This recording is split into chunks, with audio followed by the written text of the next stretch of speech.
Hello guys, how are you? So, I'm here to talk about the Pixel 5 today.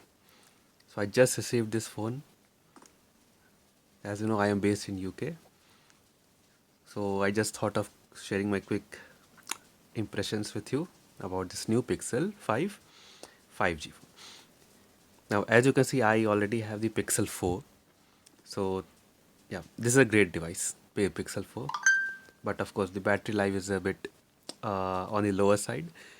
But though it improved over time.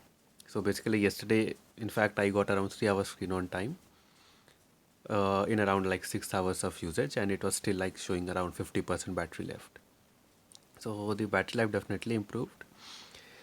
But in UK, as you know, the Pixel 5 comes with a great deal, if you, especially if you order by 19th of October. So you get the Bose QC2 headphones free with Pixel 5, which is I think is around 250 pounds here in UK. So it's a great deal. So in UK you can get this Pixel 5 for around for 599 pounds. So overall it is a great deal. So I will be selling off my Pixel 4 so in a few days time, but we'll be using it for comparing between the two. So first of all, looking at the back, let's start with the back of the devices. So here it is. So you can see the camera cutouts, so it's nearly identical. But only difference is that in Pixel 4 you had the telephoto with the 2x optical zoom, but in the Pixel 5 we have the ultra wide. Now Google made a lot of uh, claim that telephoto is the most used, etc., last year, but now, because I think many of us told them that okay, we used ultra wide more, so that this year they have put in the ultra wide camera on the Pixel. Though ideally, I think because all the other phones are coming with all three cameras, and since this is Google flagship per se this year, it should have another set of camera that should have been the ultra telephoto. But it is what it is. So from the back, the camera cutout is same. Now you see the big difference is the fingerprint. So Pixel 4, you know, it had the Soli radar on the top, which caused it to have a huge forehead. Nobody used it really. Even I have turned it off to save battery life. So this has gone from Pixel 5, the Soli radar. So as you can see, this is basically the full screen, and it looks good. So this is the first Pixel you can say it's a full screen Pixel. There have been no Pixels so far that have been full screen, and of course it looks better than Pixel 4.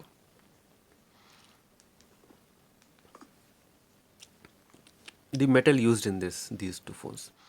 Now here you have the glass back, so you can see it's glossy fingerprint magnet. I don't know whether you can see it on the screen. So yeah, so it accumulates fingerprints. Here it's more like it's made out of aluminium, and it's more like a soft finish sort of thing. So it's not glossy. You can see they will fingerprints will not be visible that much on this. So it's a plus. And because of this change in material, Pixel 4, it was already a very lightweight device comparing to today's standard. It was around 161 gram. Pixel 5 is even lighter than that. It's 150, around 150 if I'm wrong, not wrong. So that's the big difference. The power button, you see it was the white accented power button on Pixel 4. Here it's the chrome finish on the Pixel 5. But the placement are the same, the volume rocker remains same. On the back you can see the USB type C, the speaker grills, they remain same. On the top you have the mic, so this again remains same. SIM card tray is on the left, just the placement has changed, but nothing apart from that. So build quality overall, you might see that Pixel 4 is a bit more, might feel a bit more premium because of the glass back and slightly more dense compared to Pixel 5. But yeah, it's still early days, so it's no way feels cheap. This is still a premium phone, but of course, you know, this is like a sort of a mid-range flagship now. This Google will not be offering a Snapdragon 865 chip anymore. So this has this Snapdragon 765G chip, which is a step down from the 865. And even when compared to the 855 on the Pixel 4, 765 might be a bit downgrade. But of course, if you're not very much into gaming and all, you will not feel the difference. Both have 90 hertz screen. Yeah.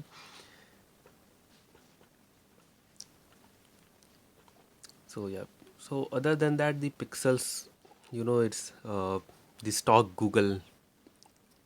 stock Android, I must say. It's the stock Android experience which I very much like. And with 90 hertz, and of course for Pixel 5 you get the Bose headphones. It's a very compelling offer. Now I will be using it as my work phone for the next few days. Let's see how it holds up and how it compares to Pixel 4. So I'll be posting another video where I will be sharing my experience over the past week or so. But yeah, so this is what it is. Now this is a 6-inch screen. Now I have the Note 10 Ultra, as you can see. This is my daily driver. And now I will not changing my daily driver because I love this Note 20 Ultra. But Pixel will work as my official phone or the work phone. You can see that difference. It's like David versus Goliath.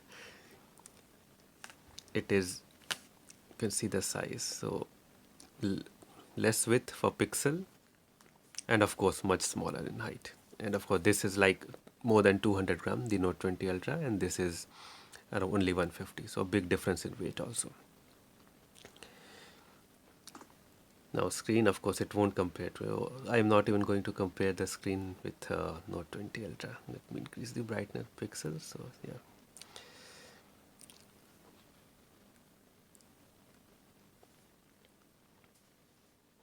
So overall looks fine. Pixel 5.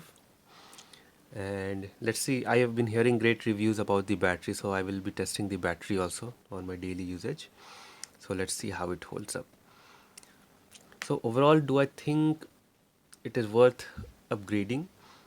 Suppose it depends on your choice, of course. So for me, I want to use the latest and new things, and also the Bose headphones were complementary with this phone, so that's why I bought this. But if you have a Pixel 4 and you are not very unhappy about the battery life, then there's no reason to upgrade. But like me, if you want the Bose offer, then you can of course upgrade. But this Bose offer is not in every region. I hear it's in UK and I think a few more countries in Europe, but the US people are not getting this. Also, one big difference is that in US, Pixel 5 is at $699, whereas in UK it's at £599. I know I'm not going into the conversion, but generally what happens is that uh, the only change between a US and UK price is the currency symbol. So if it's a Pixel or a Samsung or an Apple is at $700 in US, then here it will be mostly around £700. They don't do exact like to like exchange rate. They don't apply that. So considering that Pixel 5 in UK is bit $100 cheaper than what you get in US. Now in US again, you because when Pixel 5 launched, so there are two more phones that are main competitor to Pixel 5 in this around the same price range. One is the OnePlus 8T and another is the S20 Fan Edition. Now both of these phones on paper, they are much more spec'd. They are actually they have the full flagship specs. Both OnePlus 8T and S20 Fan Edition have the latest Snapdragon 865. Both have 120 Hz, a bigger display, more than 6.5 inches. And yeah, so they have all the bells and whistles. S20 Fan Edition in US is at the same price as Pixel 5, which makes it Pixel 5 a much difficult sell in US compared to the UK, because in UK the S20 Fan Edition, there are two versions. One is the 4G version, that is the Exynos, that is actually at the same price as Pixel 5. But there's the Snapdragon version, which is supposedly the better chipset, is at $699. So Pixel 5 is actually £100 cheaper than the Snapdragon version of S20 FE. Now, when you come to the OnePlus 8T, again, US have not got that lower spec version of OnePlus 8T. They have got the higher end with 12 GB RAM and 256 GB storage, which is priced at $749. which is again higher price than Pixel 5, 50 bucks more. But in UK you have the 8 GB 128 storage variant, which is priced at 549. So actually that OnePlus 80 in UK is priced £50 cheaper than Pixel 5, which makes it a more attractive buy. So why Pixel 5? If you are looking for a pure Android experience, the best camera, yes. For camera, OnePlus 80 cannot compete with Pixel 5. S20 FE might have comparable camera performance with Pixel 5, but not OnePlus 80, because they are using the old chip, and it's like the camera performance will mostly be similar to the Nord. But S20 FE can give a competition to Pixel 5 because it's a more versatile camera. It also had a telephoto lens, which Pixel 5 doesn't have. The only thing that will prompt people to buy Pixel 5 is the ongoing offer of the Bose. But when the offer ends, then I fear that it will be a difficult, relatively more difficult sell for Google, because people will go by the specs. They will buy OnePlus 80, and OnePlus 80 camera is not bad. It's very decent. So if they don't want only the camera, so they might be willing to go a step down on the camera, but they will be getting the 120 hertz, the larger display, and the warp charge, which is like even the 8 OnePlus 8 Pro doesn't have that, which can charge the OnePlus 80 fully in around 40 minutes, even less than that. So when the Bose offer ends, Pixel 5 will find it difficult compared to OnePlus 80 or even Samsung S20 FE, because Exynos version of S20 FE still has that 120 Hz big screen. And to be frankly, I don't think many people will notice that difference between Exynos 990 and the Snapdragon 865. So that is an issue. Now, when the iPhone 12 mini launches, so I think that will be priced around 699. So in US it's 699. So in UK also, if you convert into pound, it could be around the same price. In US it will again fall in line exactly at the same price point as Pixel 5, making Pixel 5 even more difficult to sell in US. In UK, Pixel 5 will still be at £100 cheaper than that, but yeah, there will no be by that time the Bose offer will not be there anymore. So, yep, if Google wants to continue selling this phone, they need to maybe go a bit more down, maybe at least 50 bucks less for this phone, so that it is at least at the same price point as OnePlus 80. Else it will be a bit difficult buy after this offer period ends. So to sum it up, my initial impression is that the build quality is good for this price point, maybe slightly below Pixel 4, because Pixel 4 has a glass back, looks feels more premium, at least on the back. But of course, on the front, Pixel 5 feels more premium just because Pixel 4 has this forehead because of the Soli radar. And this is actually, you can see that it has the uniform bezel. So that gives it a look of the completely bezel-less screen or uniformity. So people with OCD will find it very good that this is like a complete symmetrical display. So that's it from my side. So I'll be using it as my work phone for the coming days, and of course I will be trying to use this more than my daily driver Note 20 Ultra to see how it holds up when it comes to YouTube watching. I'm not much into gaming, but I will be watching YouTube. I will be these normal social media browsing, etc., the normal calls, WhatsApp calls.